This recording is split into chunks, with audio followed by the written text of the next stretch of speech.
እውነት ለመናገር ይሄ ቀን ፍቅር እንደዚህ ነው። የተከበራችሁ ወጣቶች ያው ታሪኩ በዚህ ስለተገለጠ ይሄን ላቆየውና ነገር ግን ክርስቶስ ሞቶልናል፣ ክርስቶስ ተሰቅሎልናል። ይሄን አካል ክርስቶስ ይፈልገዋል።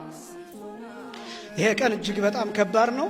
በእንባ ብቻ የሚገለጥ አባቶቻችን በሕይወት የገለጡት ቀን ነው። ከ6 ሰዓት ጀምሮ እስከ 9 ሰዓት ድረስ እነዚህ ነገሮች በአጭሩ የተከናወኑበት ነው። ቅዱስ ጳውሎስ የተሰቀለውን ክርስቶስን እንሰብካለን ብሎ ሲናገርም እነዚህን መከራዎች ነው። ቤተ ክርስቲያን ዕለት ዕለት ይህንን መከራ ትገልጠዋለች።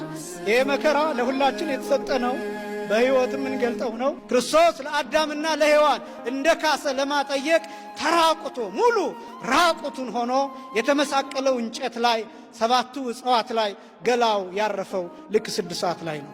አዳምና ሔዋን የበለሱን ፍሬ በበሉበት ቅጽበት በዚያ ሰዓት ራቁታቸውን እንደሆነ አወቁ ይላል። ከዚያ መተፋፈር ጀመሩ ይላል። ክርስቶስ 6 ሰዓት ላይ ራቁቱን ሆነ። ሙሉ ራቁቱን ወንድነቱን ጭምር እየታየ መስቀል ላይ ተራቆተ። አዳምና ሔዋን ስለበሉት ፍሬ ፋንታ ክርስቶስ መስቀል ላይ ስለነሱ ተሰቀለ። ስለ ሁላችን መስቀል ላይ ሰውነቱ አረፈ። ራቁቱን መስቀሉ ላይ ማረፉ ብቻ አይደለም፣ 5 ችንካሮች ከነርቡና ከደም ስሩ ጋር የሚገናኙ ችንካሮች እጁ ላይ እንዲያርፉ ተደርገዋል። እነዚህን ነገሮች መግለጽ አይቻልም። ክርስቶስ ተሰቅሎልናል።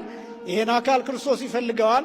ሁላችንም ክርስቲያኖች ሆነን እንድንኖር ነው። ቤተ ክርስቲያን በየዓመቱ ክርስቶስን እየሰቀለች አይደለም። መረዳት ያለብን በየዓመቱ ክርስቶስ እየሞተ አይደለም። ክርስቶስ በየዓመቱ እየተገረፈም አይደለም። ነገር ግን ቤተ ክርስቲያን ይህን መከራ የምታሳየውና የምትገልጠው ወጣቱ በብዙ ኃጢአት እየዋኘ ነው። በብዙ መከራ እየዋኘ ነው። በሱስ ውስጥ እየዋኘ ነው። ቤተ ክርስቲያንን በመተው ከእግዚአብሔር በመራቅ በእነዚህ ነገሮች እየዋኘ ነው። ብዙ ኃጢአት እየሰራ ነው። ብዙ በደል እየተሰራ ነው። ብዙ ሞት እየተስተናገደ ነው። ስለዚህ ያ እንዲበቃ እንድንመለስ የእግዚአብሔር ሰዎች እንድንሆን የምናደርግበት ነው። ቤተክርስቲያን ይህን መከራ የምትገልጠው ለዚያ ነው። እኛ ግን የተሰቀለውን ክርስቶስን እንሰብካለን። በግብረ ሕማማቱ ይሰበካል፣ በዜማው ይሰበካል። የአባቶቻችን አለባበስ ክርስቶስን ይሰብካል።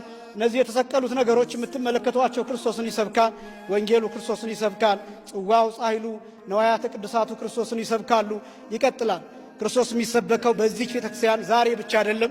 የትንሣኤ ክርስቶስ ነው የሚሰበከው። ማዕዶት፣ ከዛ ቶማስ፣ አልዓዛር